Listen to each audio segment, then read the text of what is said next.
Hello from Jerusalem. It's really, really great to be able to talk to you thanks to the wonders of long distance technology. I've spent a lot of my life making plans and then living in fear of being called away at the last minute. And I'm afraid that's happened. A few months ago, I was extremely fortunate to be able to get tickets to see Ireland play England at Twickenham. And of course, that turned out to be the weekend that the politicians in the north of Ireland decided they would finally get the Good Friday Agreement up and running again. Now, they had years to do it, but they had to pick the one weekend that I had tickets for Twickenham. So I'm afraid I had to give my tickets away and head across to Stormont. It's happened again today. I'm in Jerusalem because of the changing, rapidly changing situation in Israel and Palestine. And I should be with you in Sligo. To all of you who are having to make do with a virtual version of me, I apologise. I really would love to be there with you in County Sligo. But I can make you one promise, and that is I won't quote from Yeats's Second Coming today. There will be no centre that can't hold. Because it strikes me that recently, hardly a day has gone by that some reporter hasn't summoned up that apocalyptic vision as a device through which to frame the desperate times that we're living through. Now, here in Israel and Palestine, here in Jerusalem, these are extremely anxious times. I came because there's a lot of speculation about a potential ceasefire here. It doesn't seem right now, as I'm talking to you, that that's anywhere close. I have to say, last night we had 29 people, many of them women and children, killed in an Israeli airstrike uh, on a Hamas member next to a school where dozens of refugees were sheltering.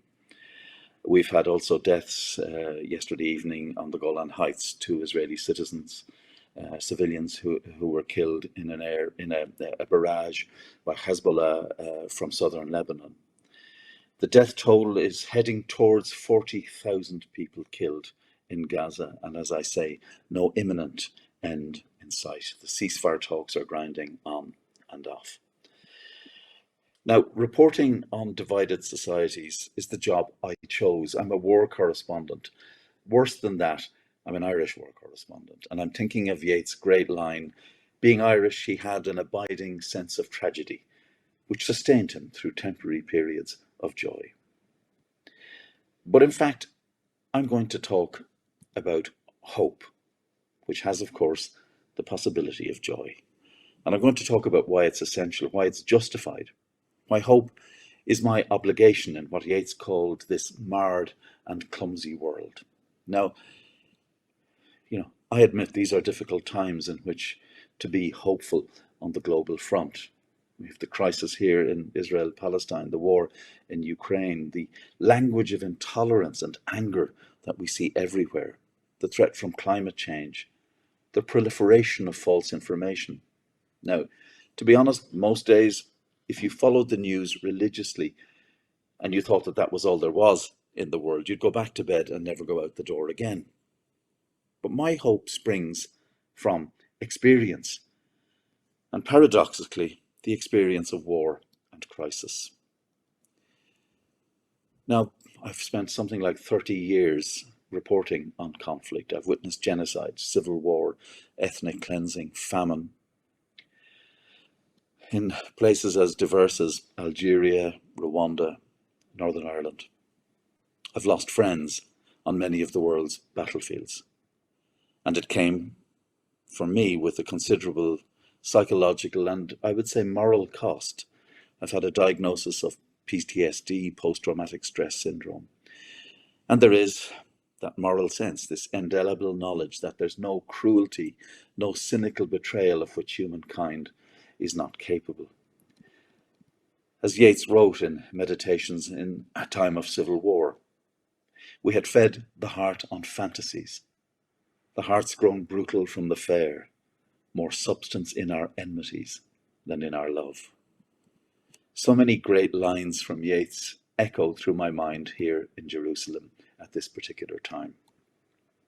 From Easter 1916, too long a sacrifice can make a stone of the heart. Oh, when may it suffice?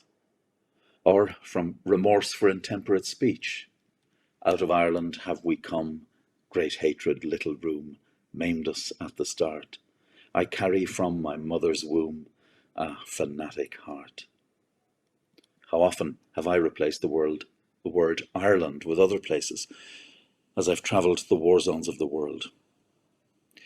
And yet, despite all of that, all that I've seen, I remain, in the words of my late friend Archbishop Desmond Tutu, addicted to hope. I will speak today of places where terrible things have been done, but if I do, it is only to bring you to meet individuals from whom I draw inspiration, to take you to places where I never believed peace might come and where I was surprised. And all of this without ever, I hope, forgetting the immense loss that so many have suffered. Some of the things I've seen will never be erased from my memory, and nor should they be. But I also need to ask if they have meaning. Are all the stories simply something to be placed in the archive and forgotten, along with all the other accounts of the world's cruelty, maybe to be looked over by a student doing a PhD in years to come? Does the butchery I've witnessed, the torture, the rape, the hatred, does it amount to something more than the misery of some human lives that will recur inevitably because human nature is what it is? Or because, as the poet Stephen Spender puts it, the world is the world and it writes no histories that end in love?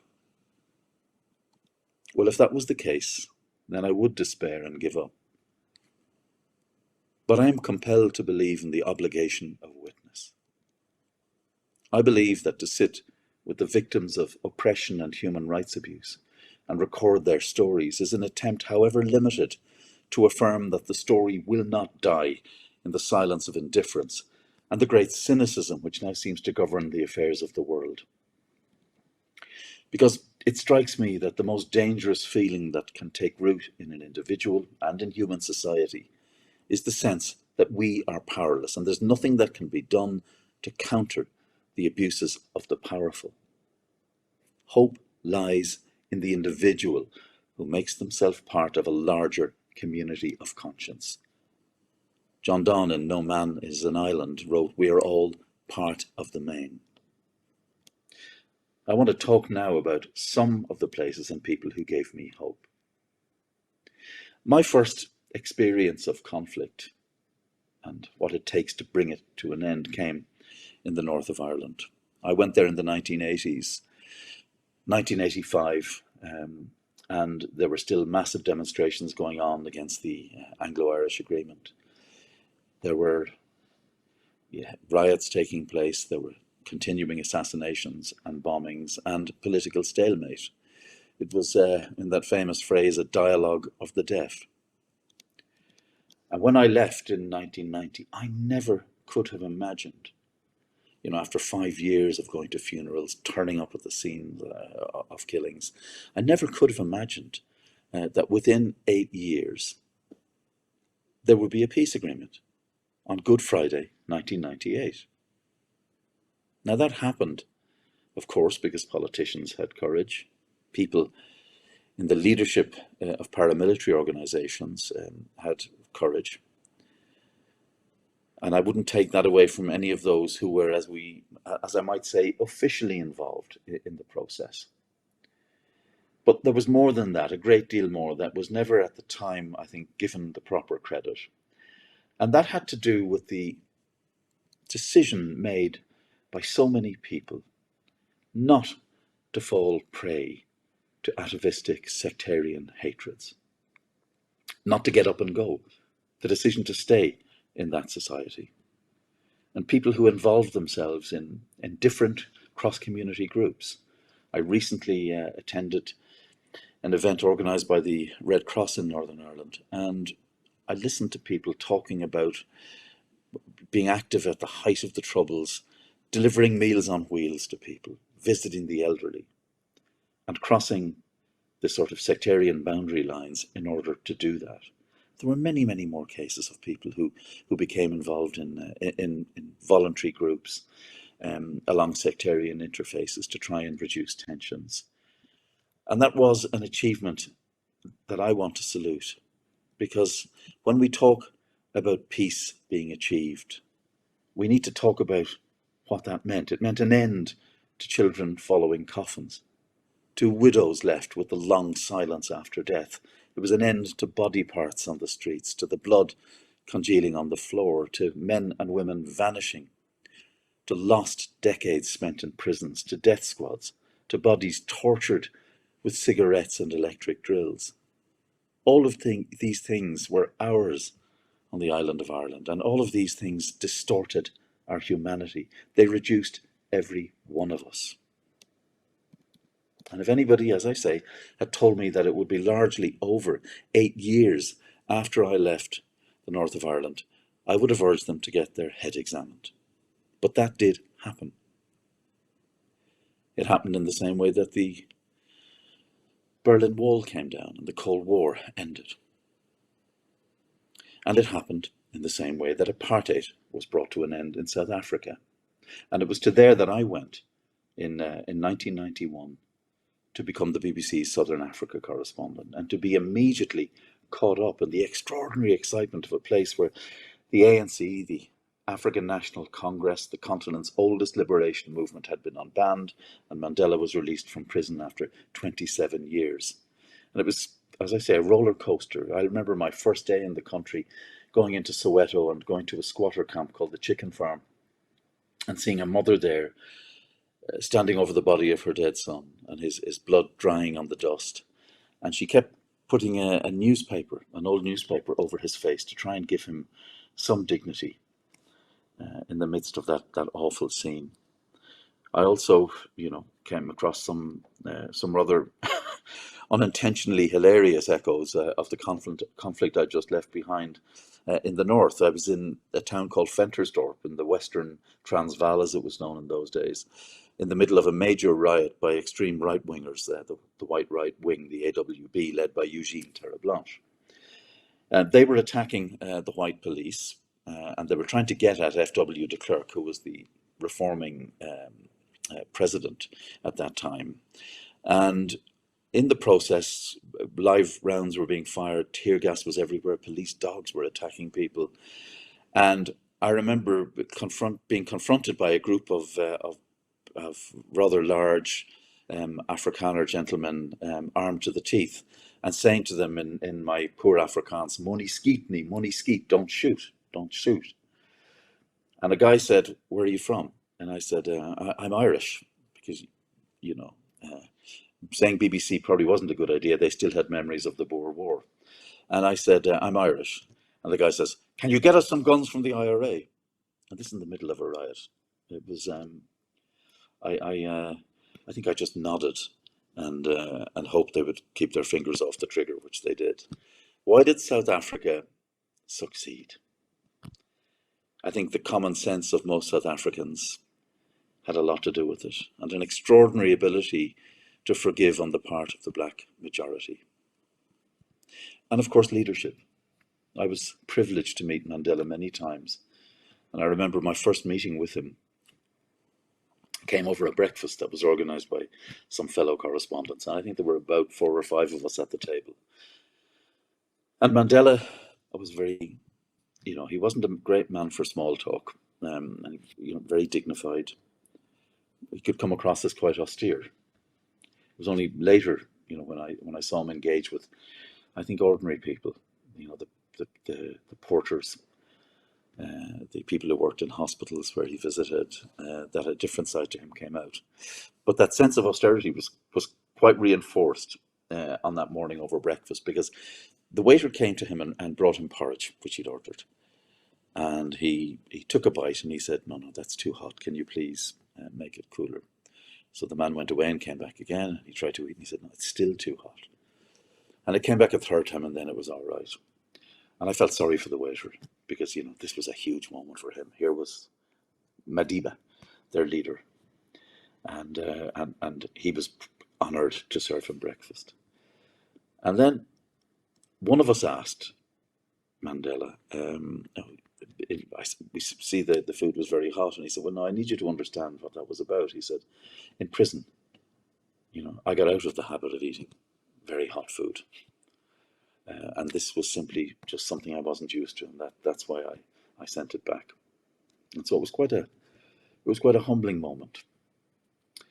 As I say, I met him on many occasions. There was also the day after his divorce from Winnie Mandela when I came and I saw a different Nelson, somebody who was shaken by what had happened in his private life and by the immense cost that he not only paid himself, but that his family had paid for those 27 years in prison. And he managed to spend those 27 years in prison and come out without being bitter. He managed to come out and say, let the past be the past. Keep your eye on the prize. Build a future for us all. And that is extraordinary. It really is. It needs to be said again and again. And I meet young people in South Africa sometimes who say to me, oh, Mandela sold out.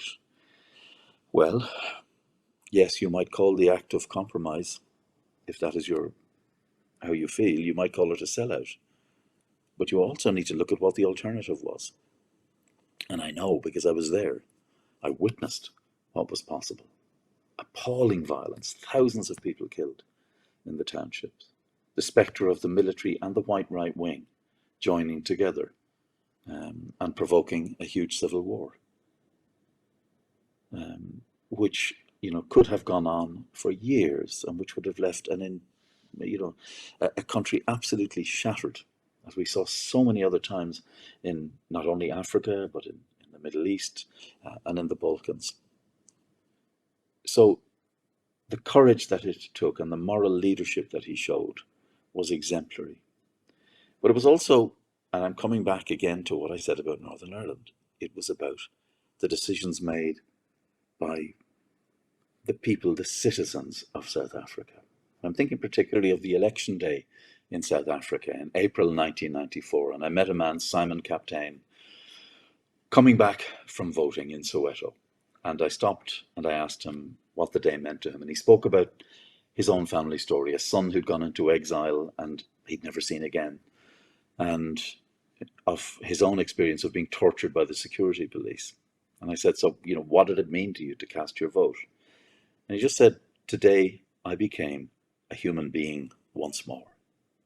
When people ask me what democracy is, it's that. It's that.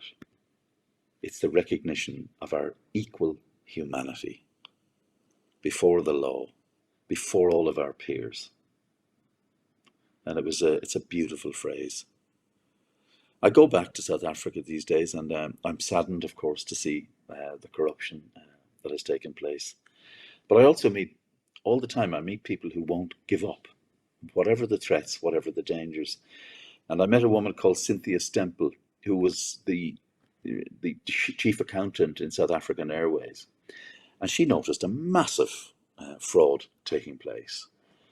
She put her hand up and said, no, that this is wrong. It should be investigated. The long and the short of it was, she was the one who ended up losing her job. And she's now a whistleblower campaigner against corruption in the country. And I met her and I said, in the course of the interview, in which she described being followed and having to take precautions with her own security.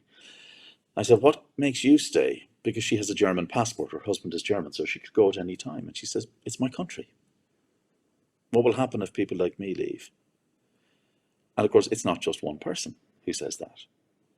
There are so many people who make that decision to stay, like, the people did in the North during the Troubles, who decide not to leave, but to become engaged and active in their society. And in her case, it's active in holding power to account.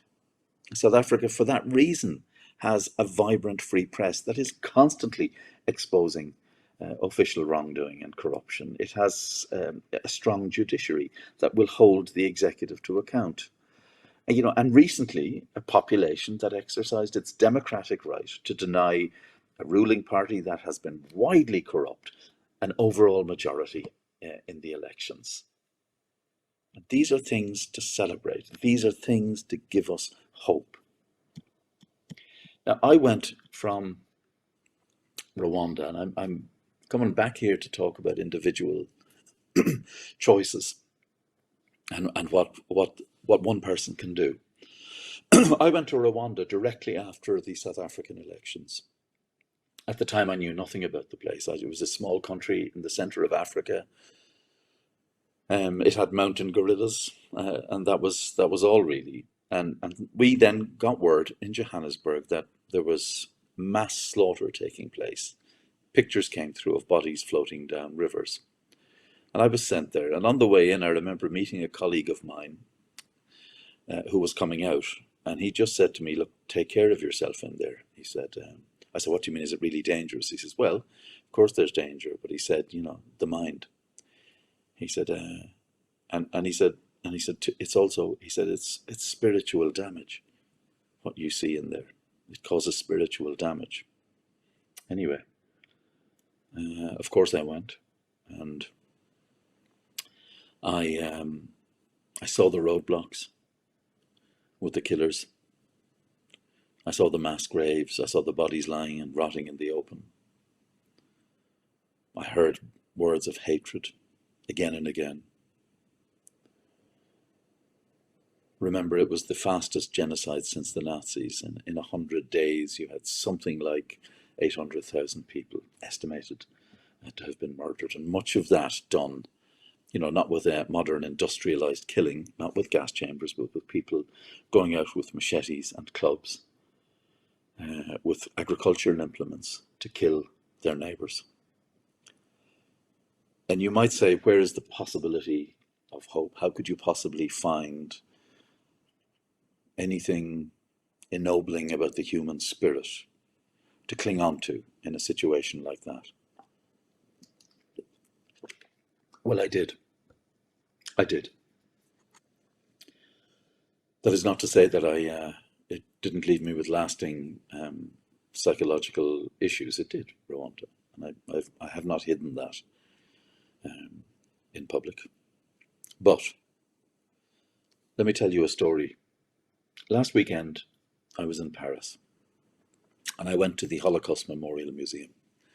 And there I met with a group of people I hadn't seen for 30 years. And 30 years ago, I had set out from the town of Butare, the south of Rwanda, a town in which an estimated 300,000 people were butchered. And when I was there, it was controlled by the genocidal militia, the Interahamwe, by fanatics who wanted to kill every single member of the Tutsi minority they could find. A very brave Italian aid worker and his wife, Alex and Diana, organized a convoy to get the orphaned children of Tutsis who had been killed out of Butare. And to do that, we were going to have to go through numerous roadblocks. They were going to have to go through numerous roadblocks. And I heard about the evacuation, and I asked them if we could accompany them. And they said, yeah, please come with us. And there had been a tentative agreement made with the local prefet, the mayor, to get them through the roadblocks. But of course, he was not somebody whose word was writ any longer in the town of Butare. He had, of course, been a servant of the extremist government, and he would face a trial much later on for that. But for many in the town, he wasn't extremist enough. And so there was a big question about whether he was going to be able to guarantee everybody's safety going through those roadblocks.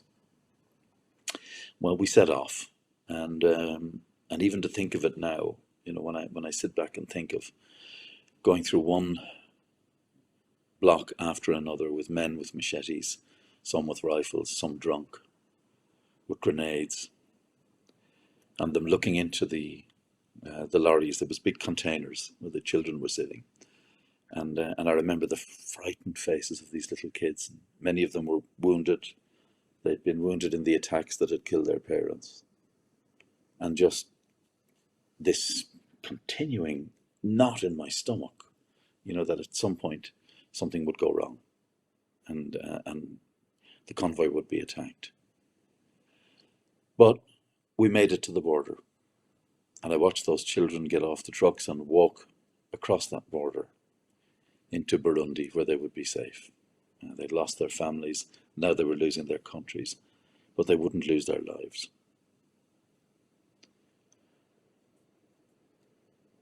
And then, many years later, I was contacted by a young woman whose name was Beata. And she said that she was living in France and that she had been on the convoy. And it turned out, yes, she'd been on the convoy, but she'd had to hide under a blanket because she was 15 and her mother was with her. And only children of under 10 were allowed to leave. The rest were earmarked for destruction by the extremists. And she had hidden under a blanket at the back of the truck. And I looked back at our footage, and a colleague showed me, yes, there's the blanket. Beata showed me, sorry. There I am, that's the blue blanket. I'm hiding under there with my mother. And I can only try and imagine that if I felt nervous and fearful on that convoy, what she must have felt if they had been found. And so last weekend, Beata organised for me, for another person who was on the convoy, a French-Vietnamese photographer, and for 4 of the survivors, herself included, and Diana, the wife of Alex who organised the convoy, he sadly died, to meet together at the Holocaust Memorial Centre. And it was a beautiful moment. And I didn't, in the conversations that I had with the survivors, I didn't meet a single person who hated. One of them, a young man called Damas, is now a doctor back in Rwanda, helping to heal people. And Beata herself, who organised our reunion, she involved herself with spreading the word about genocide, about the need to respect individual human rights. And she helps people who want to take their own lives. She's a counsellor in suicide prevention in her home city. And I think of that and what those people witnessed and lived through. And why wouldn't I have hope? What right would somebody like me have to despair when I see such an example? And Beata stays in touch with me and encourages me. I remember her saying to me once when I went to see her in Bordeaux, her hometown, and she spoke about the dead, those who had passed, and said, we have a responsibility to live well, to find joy. Because that's what they would do if they were alive, if they had been allowed to live by the purveyors of cruelty and evil who brought their lives to an end. Now, I'm not so naive as to believe that an individual can make all the difference, of course not. But I do believe profoundly that when we look at the kind of suffering that's taking place in the world at the moment, when we look at the world disorder, whether it's war in Ukraine, whether it's the ongoing crisis here, whether it's the rise of racism and intolerance, the crisis created by climate change, and the increasing number of people who are fleeing their homes because they simply can't, and their countries because they can't make a living, they can't survive. Not just fleeing war and persecution, but the persecution of poverty, of fields drying up, of water resources drying up. I think to myself, it has the potential to overwhelm the individual who looks at that. I think of Yeats's great line in a poem for my daughter, where he talks about the great gloom in my mind. And I feel that sometimes. I really do when I look at the world, because I'm in the work that I do, I'm constantly exposed to the looming dangers that we face, from all of these different conflicts and from the vast inequalities that continue to persist in the world. But take note of important positive change that's taken place. And I think particularly the rise of civil society. I mentioned Cynthia Stemple earlier to you. I spoke about the people in Northern Ireland who'd become involved in cross-community groups and kept alive a non-sectarian ideal. And those who, in the last 30 years since the genocide in Rwanda, since the tragedy in the former Yugoslavia, since the terrible experiences of the Iraq War and the insurgency that followed, those people who have joined human rights organizations, who have engaged in not only holding power to account and abusers to account, but in advocating positively to friends, relations, to their children, on social media, in favor of tolerance and mutual respect. It's one of the most powerful phenomenon since the end of the Second World War, is the rise of civil society, and I think particularly in the last few decades. And it goes from, the lawyer in the Democratic Republic of Congo who, photocopies a list of people's basic civil rights, and according to the local law and their universal rights, and goes around the different villages on his bicycle, handing these out so that people are informed and that they know.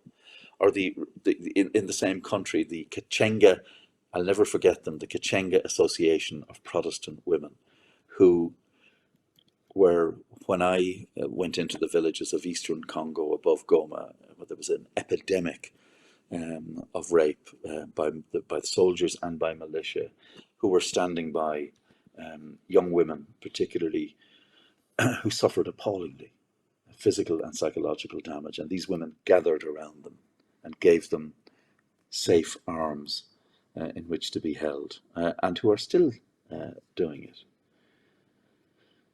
And, I need to say to you, so much is in our own hands in resisting simplistic solutions and populist rhetoric, in not engaging with toxic social media, because hope, it always lies in individuals who are engaged, who have the courage, whether it's from Belfast to Beirut or a remote village in the Congo. I meet examples now here, in Jerusalem. I came across a man called Yuval Avraham, who set up a project to try and bring the stories of the lives of people in Gaza to Israelis. And he did that by linking up with Ahmed al-Naouk, who was a Palestinian journalist who was living in Gaza, who's now in London. And what would happen was, as Ahmed would gather stories, send them to Yuval, who would then have them translated into Hebrew and then put them out there to an Israeli audience, which knew little or nothing about the living conditions of people living in Gaza. And shortly after the October 7th attack by Hamas, Ahmed, who was working in London, woke up to find out that his entire family had been wiped out in an Israeli airstrike. One of the first people to get in touch with him to console him was Yuval from Jerusalem. And it is the kind of incident which you might think would lead Ahmed to say, I don't want to talk to anybody on the Israeli side. But that's not what happened. When I spoke to Ahmed, he told me that he still believed in peaceful settlement, and he believed that it would come. He managed, and under what pressure can you imagine, to resist a kind of collective blaming of everybody on the other side. To cooperate in the way that they did, it took a lot of courage because for Ahmed and for Yuval, there are people in their own societies who don't believe in reaching out in the way that they have. It is difficult to be voices of, reason is too simplistic a word and not quite appropriate, but I think voices, advocates of listening to the other side. And what they do is hugely important because it's example. It goes back to everything I've been trying to say today, the example that is given by individuals, what Nadine Gordimer, the great South African writer, calls the essential gesture. The abuse of human rights alerts us to our responsibilities. And if we want to have hope, then there are obligations that go with it. Each of us confronted with sectarianism, atavism, the abuse of others, has a responsibility in the way that we can. Not everybody's going to be able to make a big dramatic gesture, but in the way that we can, to counter that. And it could be as simple as signing up with organizations that promote the values of human rights. It could be as simple as the lessons that we teach our children or the conversations we have with friends.